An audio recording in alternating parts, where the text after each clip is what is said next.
one piece of advice that I generally give to engaged couples, right, or people getting married, is you have to remember you're not going to be married to the same person 5 years from now that you're marrying today. Wow, that's true.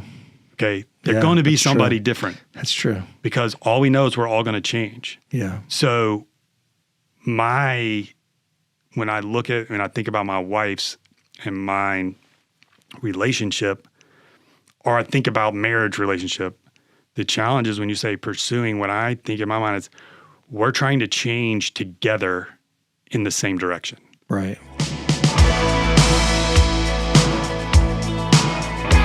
All right, so give me a mistake in marriage. Marriage mistake. Oh man, marriage mistake.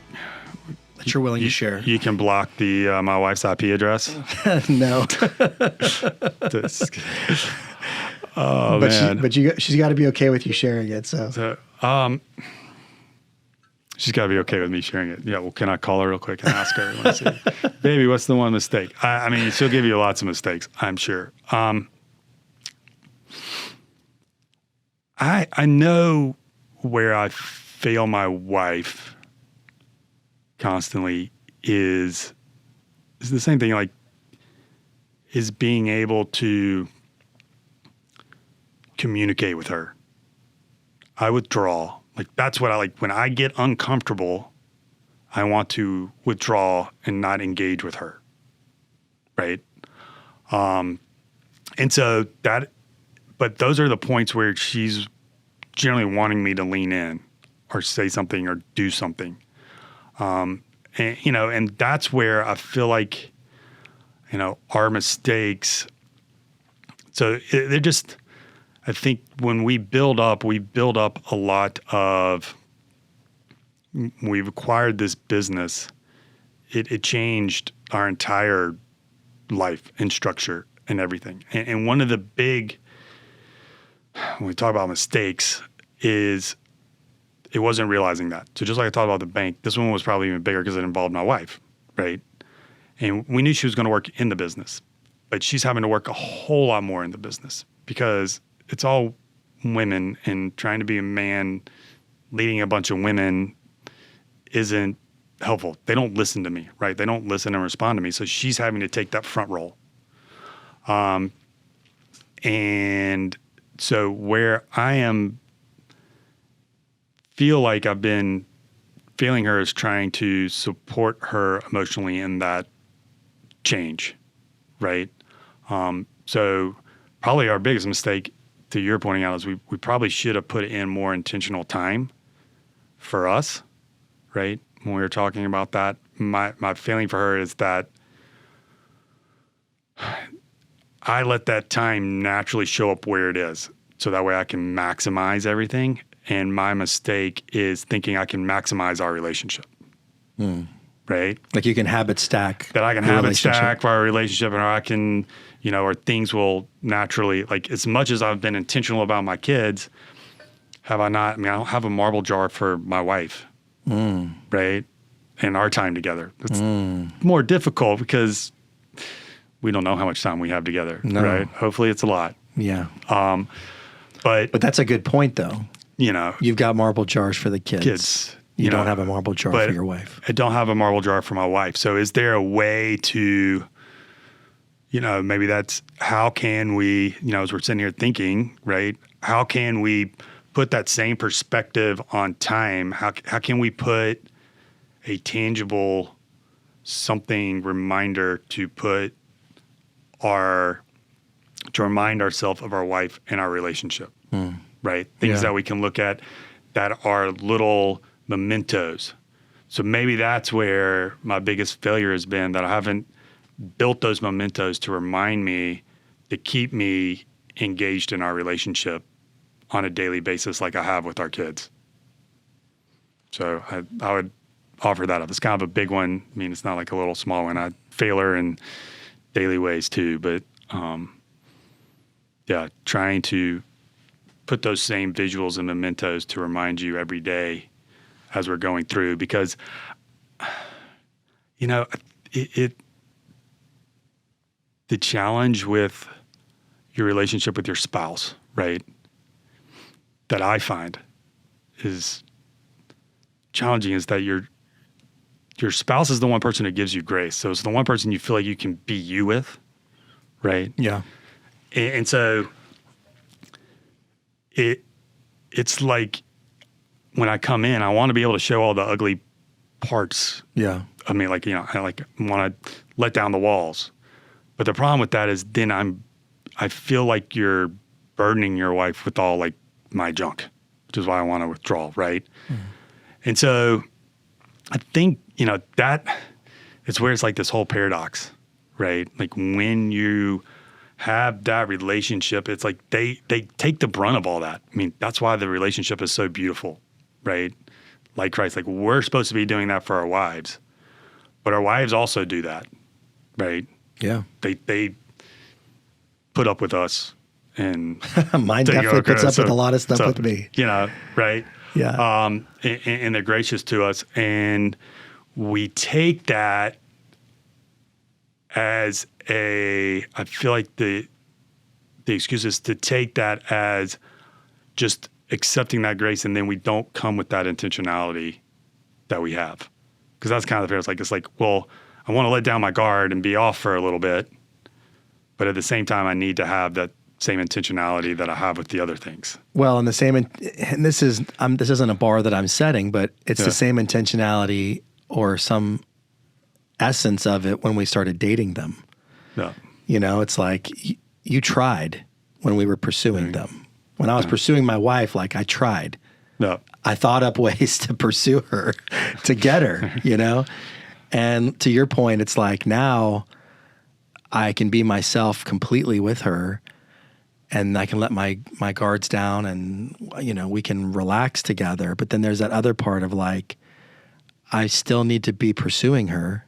Yeah. I still need to find ways to draw her closer to me, and me draw closer to her. And it's hard. Marriage is hard. Yeah. It's hard.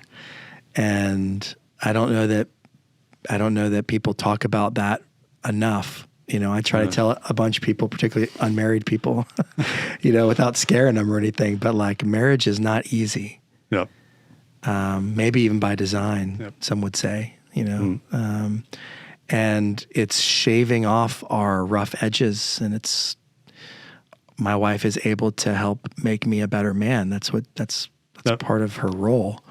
And there's tension there because, you know, I want to be better. I want to grow. She has a unique position to help me do that in ways that other people don't. But I don't want that to be the entire relationship. Yeah. Right? Like, I don't want to be critiqued and criticized, you know?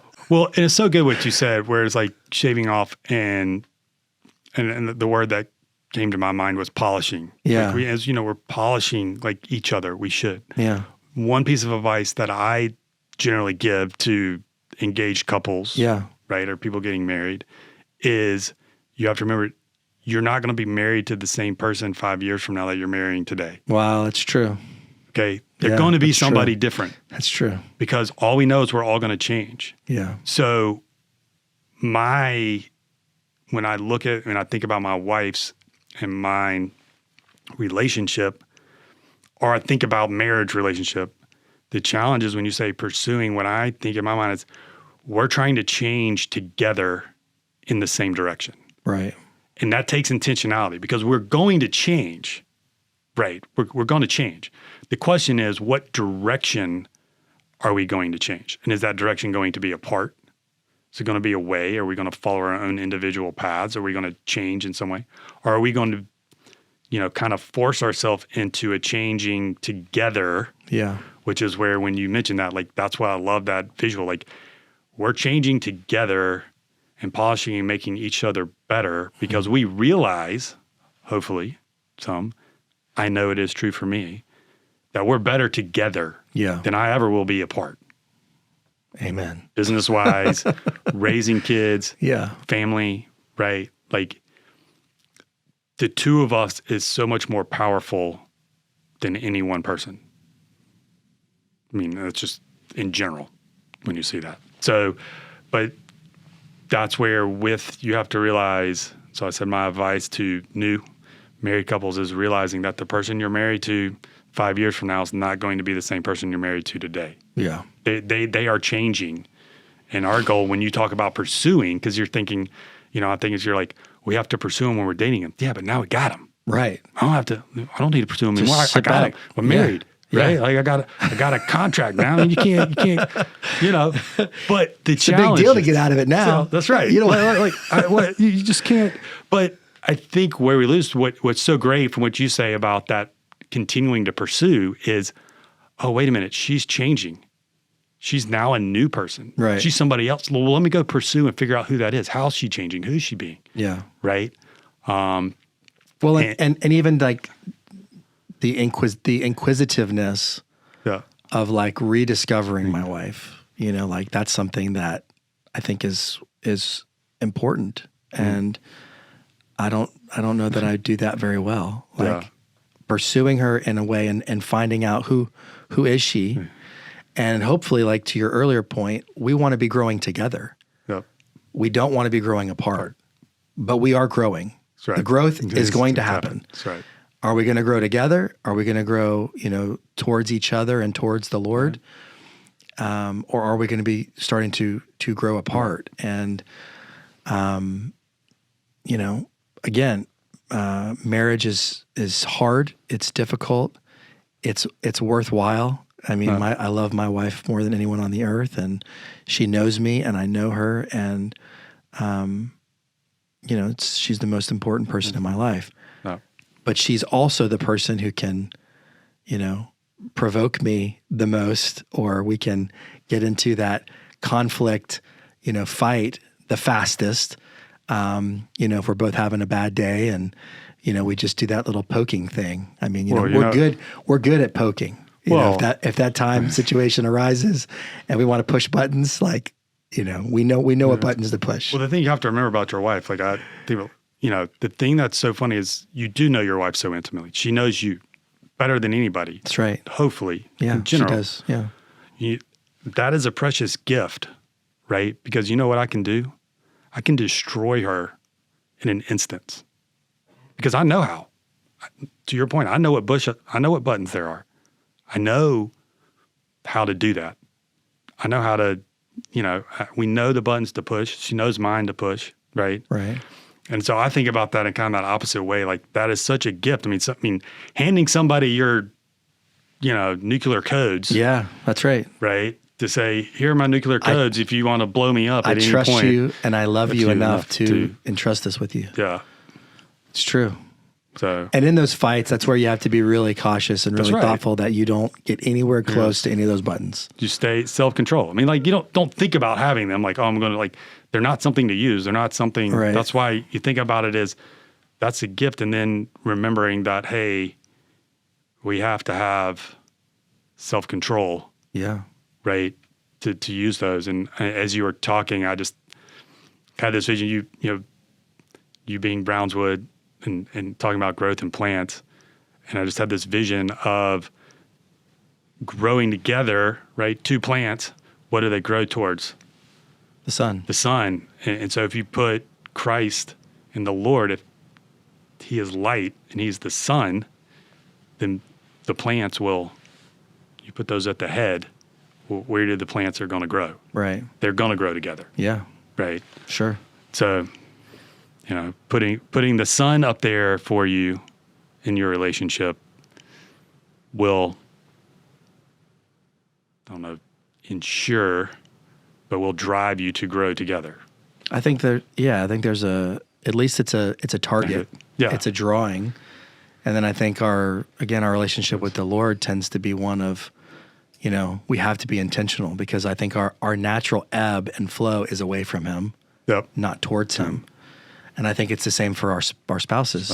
My wife is not my natural. It's not my natural thing to figure out the best ways that I can serve her and lay my life down for her and sacrifice. And I have to be intentional to think through that.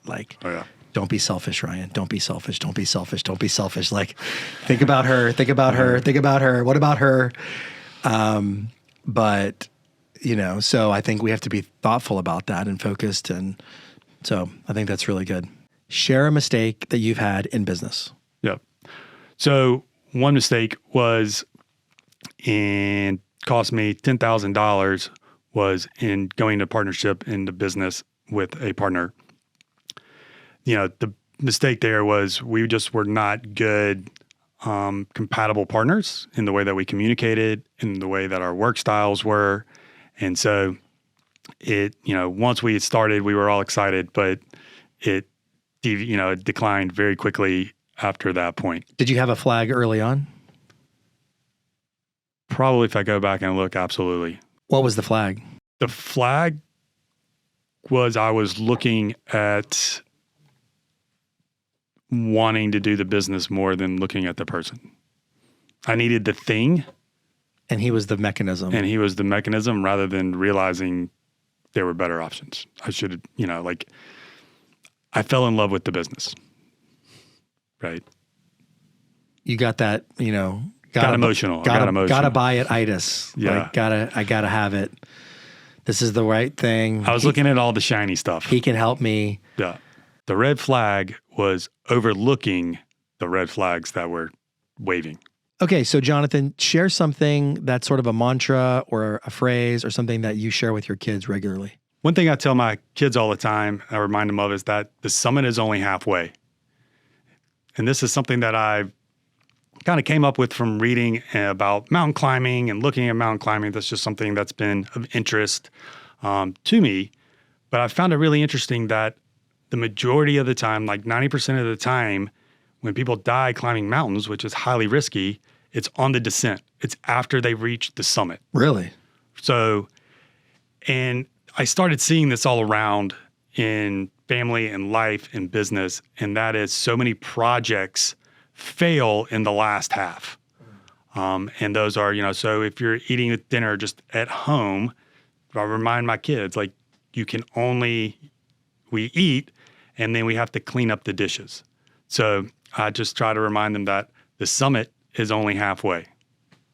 Hey, please subscribe to The Lifeguard Show. We'd love for you to be a part of our community, and make sure that you ring that bell so you can be notified of our next video release.